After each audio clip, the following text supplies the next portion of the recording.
Today I'm going to review a bottle that I got as a Father's Day gift from my stepkids, and it's a bottle that I've never had, but have seen around in some liquor stores.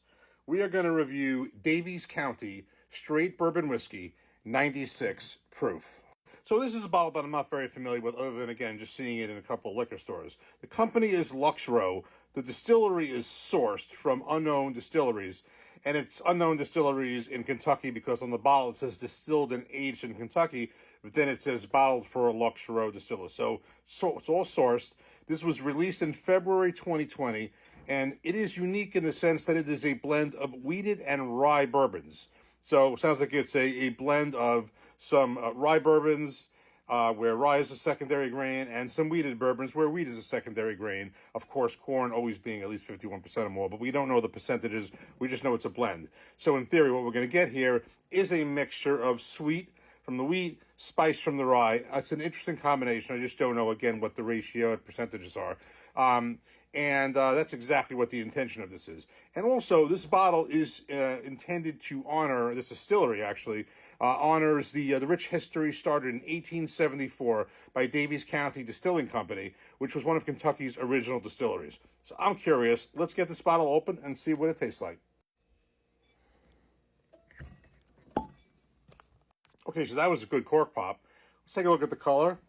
Sort of like a medium color. Now, as far as the age, it's not disclosed, and the only clue I have is it is called a straight bourbon whiskey, so to me that means it has to be at least 2 years old.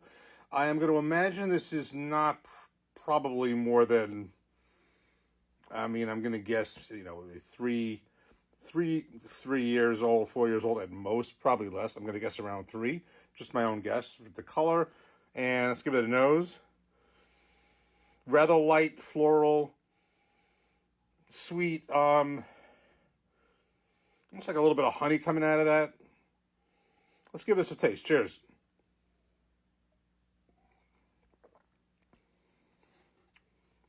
It's a lot of honey coming out of that. 96 proof. Decent finish.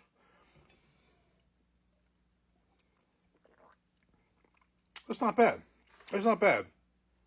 It's, I think it's one of these that there's nothing outrageous going on in it. At the same time, it's pleasant on the taste. Again, I'm imagining this is young. Now I'm trying to detect to see if I can detect both the rye and the wheat in here. I'm definitely getting the rye part. I'm getting a little bit of rye spice. At the same time, really paying attention, there could be a little bit of the wheat I detect in there too.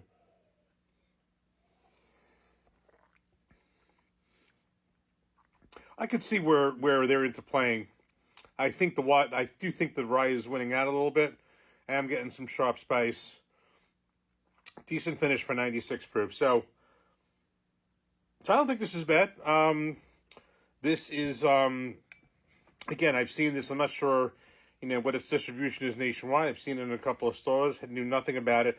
I do know that they make, I believe they make 2 other bottles I'm aware of. There's a double barrel. I think there's a toasted.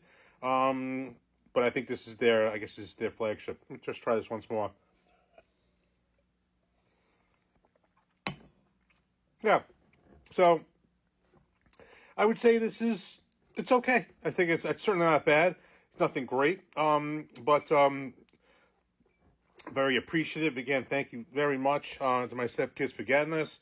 I'm going to get more into this. Certainly, like any other bottle, come back to it once it's open for a little bit and see how that changes. I think it's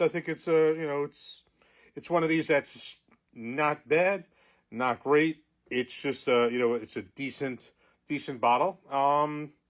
And has some things that are unique in terms of the rye. The blend of rye and wheated bourbon mash bills. Cheers. Take care. Thanks for watching. Quick footnote to this review. So I wanted to come back to this before I posted it, so I kept this in draft, came back to it a day later, wanted to give it another shot. A couple of things. First of all, I was detecting a lot of honey on this one. There's not that many, bourbons and whiskeys that I get this other than maybe like a Jack Daniel's honey, but there was definitely a prominent note of honey in this one. I want to give this another shot. The nose first. And then a taste. Cheers. There really is a lot of honey in this one, so that's one thing. And the other thing is, I did notice, I was talking about the age. I read something where I was guessing it was somewhere in the 3 to 4 year age, and I read somewhere where it said it was at least 4 years old. So I'm still in the same range. Maybe I was on the lower side of it. So let's call it somewhere around 4 years old. I think would be safe. But I just wanted to kind of like let this sit, and I come back to it again. You usually got to let this sit a little bit longer, but I was intrigued enough that I wanted to come back and give this another shot. So the verdict is the same. I think this is I think it's a good bottle. I don't think it's great. I don't think it's overly complex. I will say it does drink robust for this 96 proof, and it does have a nice taste of honey. And one last thing, this is the other thing I wanted to kind of get into, was the fact that I really can detect an interplay of the wheat and rye. We have a mixture and a blend of wheated bourbons and rye bourbons, and I really do get the interplay of spice and sweet in here. It's kind of interesting. And I think that was also what's kind of throwing my taste buds off a little bit, the fact that they're together. But it does work in there. So I definitely would say that, as I said from the beginning, this is not bad. This is actually, this is a good bottle. Again, it's not great. I don't think it's doing anything exceptional, but it really is a very tasty drinker. And actually, I like it, having poured it now the second time, a day later, I like it even better than I did the first time. So I think this was a pleasant surprise, especially coming back to it again. Cheers.